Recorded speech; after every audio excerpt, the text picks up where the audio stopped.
Protests in Iran have continued into their third month, despite reports of brutal crackdowns by the Iranian government. The protests broke out in September following the death of 22-year-old Mahsa Amini after her arrest by the country's so-called morality police, and have spread rapidly throughout the country, including near the old home of the Islamic Republic's founder, the late Ayatollah Khomeini. Social media videos show flames and protesters near the house-turned-museum.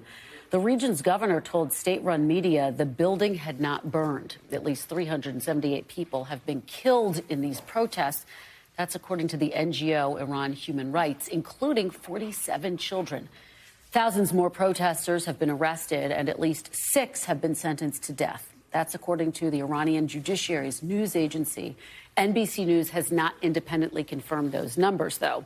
And today, at their World Cup opener, the Iranian national team made headlines when they stayed silent during their national anthem in an apparent act of defiance. The team has previously been criticized for not supporting the protest movement and meeting with the country's president, Ibrahim Raisi. Joining me now is Jasmin Ramsey, Deputy Director for the Center for Human Rights. Thank you so much for joining me. I really appreciate it. Thank you. Can I just get your take on where things stand right now? This has been over 2 months since Mahsa Amini's death. How significant is it that these protests have shown no sign of stopping? That's exactly right. Despite lethal force and military units deployed all around the country, people continue to come out into the streets. They're calling for social and political change. They're calling for freedom. They're calling for accountability. It's been more than 2 months since Mahsa Amini was killed in Iranian state custody. And instead of holding a single person accountable, the Iranian government has sent out its state forces on a killing spree. Right now, on the ground in Iran, it's Kurdish populated regions. If you remember, Jina herself was Kurdish. That are facing killing sprees in several cities, including Sanandaj and Juanrud and Piranshah. People are just being gunned down in the streets. We're seeing footage of people running over bodies to try to flee. And it's so important to know that these protesters are not armed. In some cases, they're picking up rocks and throwing them at these gun-wielding state security forces. So it's really not an even fight, yet the Iranian people's courage and resilience is truly astounding. It truly is. And can you help us to understand what you think the ultimate goal is here? Is it to topple the government? If you judge by the chants of the people, death to the dictatorship, death to Khamenei, absolutely. They're also saying that they want an end to the killings, and it's really being referred to as a child-killing state. This is a government that trembles at the sight of people that it claims to represent, that goes to all lengths, including gunning down children to preserve its power. So certainly people want the government to come down.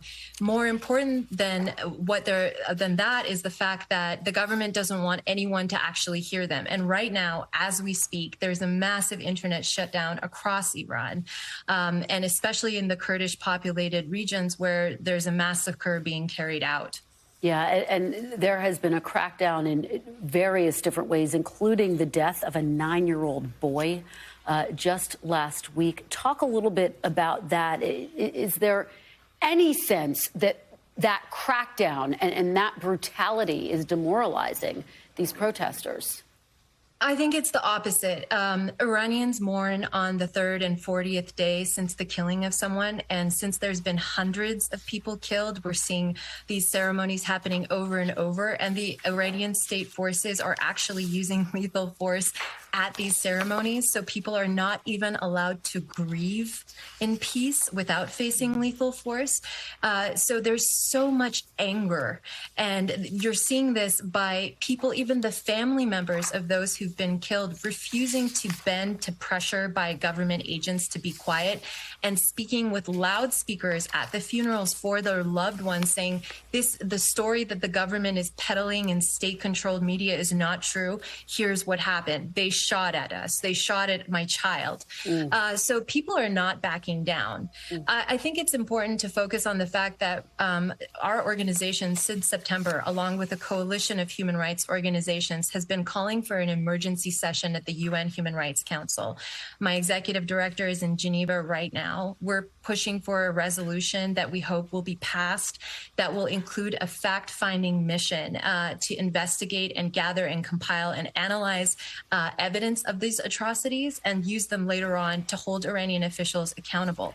This is a process that may take time, but it's important for the people that are conducting these killings by a government that is not representative of the people of Iran to know that the world is watching, that they are assisting a state that is not representing them or the people and will go to every length to silence dissent, and that they will be held accountable. And that's what we're pushing for. We're expecting the resolution to be passed on November 24th. All right, Jasmin Ramsey, thank you so much, as always.